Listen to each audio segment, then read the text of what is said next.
A very good morning to everyone. Welcome back to our channel, that is Vasudha Singh's Spoken English Classes.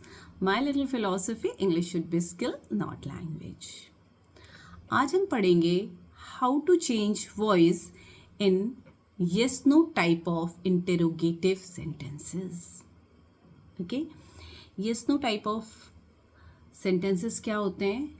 ऐसे questions, ऐसे interrogative sentences या ऐसे question जिसका answer हम simply yes और no कह के दे सकते हैं. Okay, for example, are you writing a letter? You can say yes. Are you listening to me? You will say yes. Do you know me? Yes. Are you coming? No. So these questions could be answered in simply saying yes or no. Second type of interrogative sentences are WH type of sentences. ये क्या होते हैं? WH type of sentences are जैसे जो WH word से शुरू होते हैं, जैसे who, WHO, who, when, WHEN, where, WHERE, whether, WHETHERE, whether, which, WHICH, which. Okay, got it. तो अभी हम पढ़ेंगे yes no type of interrogative sentences को एक्टिव वॉइस से पैसिव वॉइस में हमें कैसे चेंज करना है. These sentences usually starts with auxiliary verbs जो हम पढ़ चुके हैं. Form of be is am, are, was, were, will, be, will, shall. Okay. Form of do, does, did. Form of has, have, had. Can, must, could, etc. So, depending, first of all, you have to recognize the type of tense. Present tense है, past tense है, कि future tense है. Then you have to change. सबसे पहले you have to recognize the sentence present, past, future. Then you have to interchange the subject into object and object into subject, है ना. Active voice के subject को हम passive voice का object बना देंगे और एक्टिव वॉइस के ऑब्जेक्ट को पैसिव वॉइस का सब्जेक्ट बना देंगे. मतलब वाइसी वर्सा, सब्जेक्ट ऑब्जेक्ट बनेगा, ऑब्जेक्ट सब्जेक्ट बनेगा. फिर हम देखेंगे थर्ड पॉइंट कि जो सब्जेक्ट हमने पैसिव वॉइस में बना रहे हैं वो कैसा है, सिंगुलर है कि प्लूरल. मतलब सब्जेक्ट वर्ब अग्रीमेंट को ध्यान में रखते हुए हम ऑक्सिलरी वर्ब का यूज करेंगे. ओके. अब ये सब नहीं बताएंगे, ये सब भूलना पाप है कि सिंगुलर के लिए क्या यूज होता है, प्लूरल के लिए क्या यूज होता है. Is, am, are. इज एक चीज के लिए, आर एक से ज्यादा के लिए, एम आई के साथ, वॉज एक के लिए, were more than one. Got it. Will, shall future के लिए, हैज एक चीज के लिए, हैव एक से ज्यादा के लिए, यू के साथ हैव, हैड जो चीज बीत गई. Do, does, did. Do, does present के लिए, डू एक से ज्यादा के लिए, डज ही, शी, इट के लिए मतलब सिंगुलर के लिए, डिड जो बीत गई.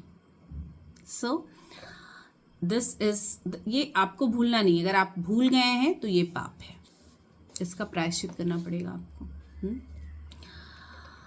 सो जो भूल गए हैं, let me know, then I will tell you कि कैसे प्रायश्चित करना है. चलिए फटाफट रिकॉल करते हैं ओरली जो हमने पढ़ा है ना. How to change it from active to passive voice. Do they speak English? Is present tense का सेंटेंस है. Here they is subject, here English is object, here English object है, इसे हम सब्जेक्ट बनाएंगे पैसिव वॉइस में और subject verb agreement ध्यान रखते हुए इज आ जाएगा, है ना. So is English spoken by them? They becomes them. Is English spoken by them? Question mark is must. Does he know you? Does he know you? Present tense का sentence है. Does है singular के लिए, he, she, it के लिए देखिए सामने लगा है he. Does he know you? You is object here जिसे हम पैसिव वॉइस में आते ही चेंज करेंगे सब्जेक्ट में. तो क्या हो जाएगा, यू के साथ हमेशा आर जाता है. So are you known to him? Question mark. Next, did they win the match? Did, past tense. They, subject, match, object change करते हैं. मैच यहाँ सब्जेक्ट बन जाएगा पैसिव वॉइस में. पास्ट टेंस का सेंटेंस है, सो हम वॉज से शुरू करेंगे. Was the match won by them? Question mark. Next, are you writing a letter? Present continuous tense है. Is a letter being, B-E-I-N-G, I repeat, B-E-I-N-G, is a letter being written by you? Question mark. Next, was he reading a book? Past continuous tense sentence. Was he reading a book? Was a book being read by him? Question mark. Next, has he invited you? Form of have याद करिए. Has, have, had. Has एक चीज के लिए, have एक से ज्यादा के लिए, you के साथ have, had जो बीत गया. Has he invited you? तो have से स्टार्ट होगा. Have you been invited by him? Question mark. Have you written letters? Have letters letters है इसलिए हमने have यूज किया. Have letters been written by you? Question mark. Next, had they seen us before? Past. Had they seen us before? Had we seen? Had we been seen? Had we been seen by them before? Question mark. कुछ और sentences ले लेते हैं. May I take this pen? May this pen be taken by me? Question mark. Can we send it by air? Can it be sent by air? Question mark. Must we cut this tree? Must this tree be cut by us? Question mark. Will they hold the elections? Will the elections be held by them? Question mark. Will you help me? Will I be helped by you? Question mark. अच्छा, question mark मैं बार बार recall कर रही हूँ. ये आपको वहाँ पे put करना है ताकि आपको याद रहे. ठीक है, अदरवाइज बोलने में ही समझ में आना चाहिए. हम सबने पढ़ा है ना कि the way we are doing conversation से समझ में आ जाए कि प्रश्न आप पूछ रहे हैं कि उत्तर पूछ रहे हैं, है ना. बट चूंकि because you all are new, इसलिए मैं बार बार बोलती हूँ क्वेश्चन मार्क. जैसे अगर हम बोल रहे हैं is English spoken by you, आपको समझ में आ रहा है कि प्रश्न कर रहे हैं. Are you known to him?